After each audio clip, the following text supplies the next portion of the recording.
Hey YouTube, this is Gracie and welcome back to Card-tober. Today's video is a very special video because it is card bounding as the House Hufflepuff from Harry Potter. I'm very excited because this is Harry Potter weekend. Yay! Finally! So all weekend I will be showing you guys how to make Harry Potter themed cards. So yesterday's was Gryffindor, today is Hufflepuff, and tomorrow will be Ravenclaw and Slytherin. I hope you guys are just as excited as I am.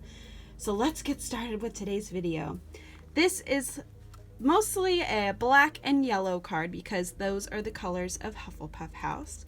I've also done a little bit of embellishments, so some flowers and that kind of thing. And the cool part about this card is that it's a peekaboo type card, and you pull these slips out to get your sentiment.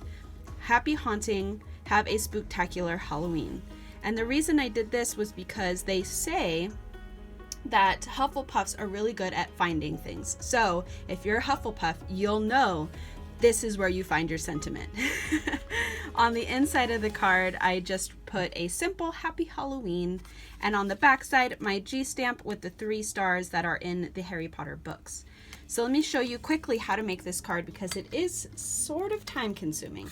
So the very first thing is I actually used a large card, and this was in white, and this is a 6.5 by 5 inch card, and I cut down my very first piece of cardstock, which was black, and it kind of has a little bit of a shimmer to it, and I did that the exact size of the card. Then I'm going to show you an example piece here. This is just gray, just so I could show you where I've put my markings. So I've done an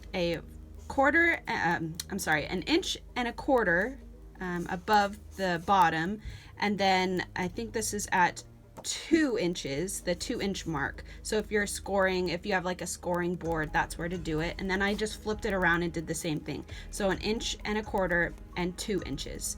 And then I cut those, I cut at the lines. So if you have like a cutting board, you just cut straight across. If not, just take some scissors and cut across that. Once I did that, I had all the pieces. Actually, let me quickly show you what that would look like.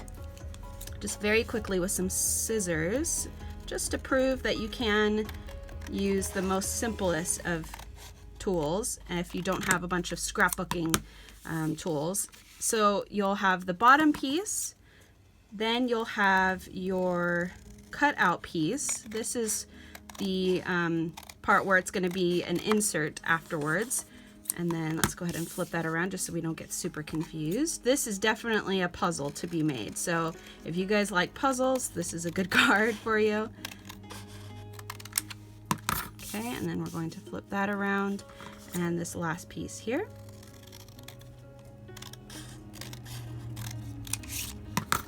So you can see how it's all pieced together. The next thing I did was cut some transparency paper, which is just this clear plastic stuff that teachers use to do presentations and whatnot. And I've just taken 2 inches worth, and I stuck it underneath these sections here and here. Then I glued them to the backings of these guys. So I went through and just put some glue on the back here and glued it down to the transparency paper, as well as I glued on this side and on this top part and glued it to the transparency paper. And lastly, this part right here, glued that to the transparency paper so that these 2 pieces were loose, because these will be the inserts, what you insert here to cover up your sentiment. The next thing I did was cut out all of my flower flourishes, and this is from Desiree, I believe is the company, and it's just this beautiful floral die cut. It's called Floral Dance, and it looks like this. This is the metal die cut, and it comes out, let's see if this has a picture. Yes.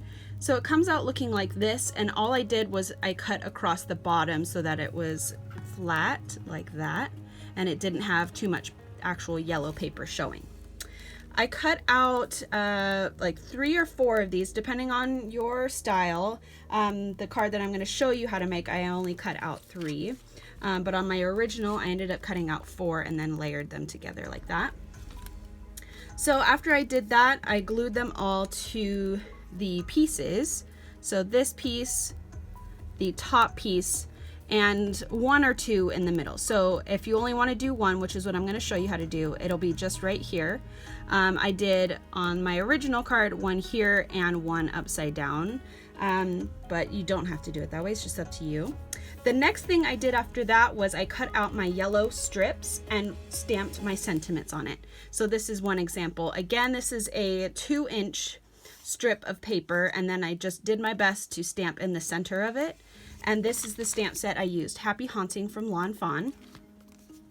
And then I'm going to show you how to put this all together. So after I cut those strips, I also took these insert pieces and hole punched on the very tip here a little hole so that I could run my ribbon through it and make a little bow.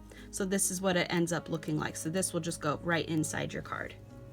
Let me think, what else did I do? I used double-sided 3D foam adhesive strips, the tape version of it. Let me go ahead and just move these all aside here. I don't think I'm going to need to show you this part any longer. So this is sort of the middle part of the halfway mark of making your card. So let me go ahead and flip this over. You can see the transparency paper here, how it's about little over like an inch or so. And then flip it over and you'll see how I've run all of the tape across. And all I did was put my sentiment right over that like gaping hole is basically what I did. So let me show you that next step. So where did I put my double-sided 3D foam tape? Here we go. I left it on the other side of the table.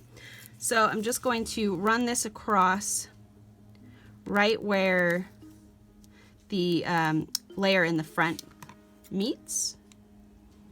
So you don't want to exceed that line because then the white part will show, and that's not what you want.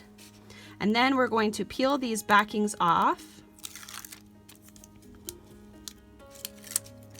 Throw them away. And now we're going to put our 2-inch strip with the sentiment on there.